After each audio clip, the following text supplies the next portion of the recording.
এক অসহায় পরিবারের দুর্দশা নিউজ প্রকাশের পর ইফতারের পূর্ব মুহূর্তে মানবতার ফেরিওয়ালার মতো ওই পরিবারটির পাশে দাঁড়ালেন হাতীবান্ধা থানার অফিসার ইনচার্জ মাহমুদুন নবী।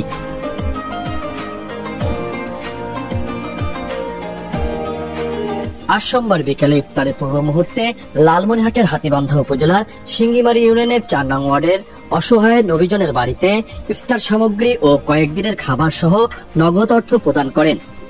সেই সাথে নবীজনের পরিবারের খোঁজ খবর নেন হাতীবান্ধা থানার অফিসার ইনচার্জ মাহমুদুন নবী এবং পরিবারের পাশে থাকার আশ্বাস দেন তিনি।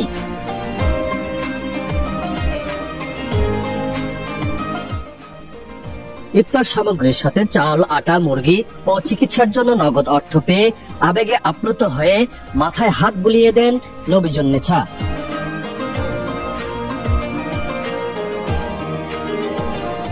হাতীবান্ধা থানার অফিসার ইনচার্জ এলাকার বিত্তবানদের এগিয়ে আসা পাশাপাশি আরো আমি আজ বেশ কয়েকদিন আগে একটা সামাজিক যোগাযোগ মাধ্যমে আমি দেখি যে এই পরিবারটা মানবতার জীবন যাপন করতেছে। তারা স্বামী স্ত্রী দুজনেই অসুস্থ, তাদের চিকিৎসা খরচ নাই, খাবার নাই।